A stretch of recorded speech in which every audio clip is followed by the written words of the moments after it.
Katera je trenutno vaša najmočnejša selekcija? Trenutno naša najmočnejša selekcija so kadetinje, ki imajo v tem trenutku še teoretične, realne tudi mogoče možnosti za ligo za prvaka. Kako ste pa zadovoljni z udeležbo vaših igralk na dnevu ženske košarke? Ja, glede na to, da smo imeli v vsaki selekciji samo po eno igralko, ne moram biti prav zadovoljen s tem, ker je kar nekaj klubov v Sloveniji, ki so imeli v vsakih selekciji po 3, 4 ali pa vsaj 2 igralki. Tako da moram reči, da očitno nas čaka še veliko dela, da nas bodo tudi iz Košarkarske zveze več povabljali na take akcije. Kdo pa je trenutno vaša najhujša konkurenca? Morda prav ti klubi, ki imajo po več igralk tudi na takih prizoriščih? Težko govorimo o najhujši konkurenci. Konkurenca je vsak klub in konkurenca je dobrodošla, ker s tem, ko so ostali boljši, se moramo mi truditi, da smo boljši, kar pa sam doprinese k razvoju ženske košarke. Kako bi pa definirali zimsko ligo, ki se je trenutno udeležujete? Zakaj točno gre pri zimski ligi? A to mlajše pionirke. Odobravam vsako tako potezo. Seveda smo se z veseljem udeležili tega, ker mlajše pionirke rabijo veliko tekem, veliko tekmovanja, da se privadijo na splošno k igri. Poleg tega pa se bo liga, mislim, da začela šele enkrat maja ali pa vsaj konec aprila, da to je pa kar dolga doba, kjer je treba motivirati igralke brez tekem, kar je pa zelo težko. Kako pa bi opisali trenutno stanje vaše selekcije?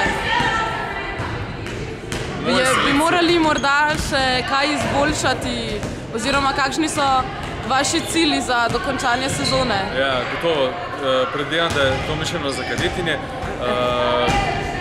Ogromno dela nas še čaka, predvsem zato, ker imamo v bistvu samo 4 igralke, ki so tekoči letnik v generaciji, se pravi, vse ostale so mlajše.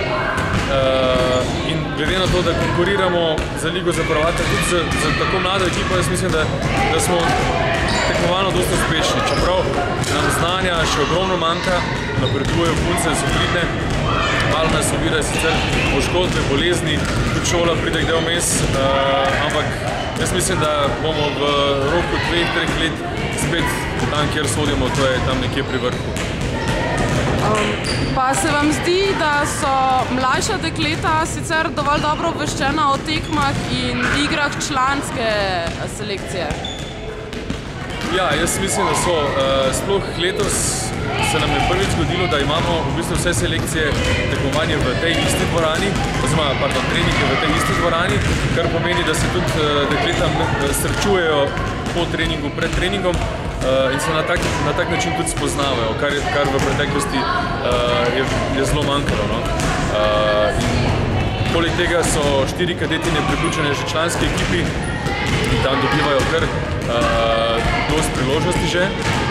In zaradi tega mislim, da je ta povezanost letos toliko boljša in tudi mislim, da informacije dosti dobro krožijo. Naša spletna stran tudi deluje zelo ažurno, tako da jaz mislim, da so. Kako pa bi opisali pogoje, v katerih trenirate? Ali imate treninge samo tukaj na osnovni šoli Venclja Perka ali morda tudi kje drugje?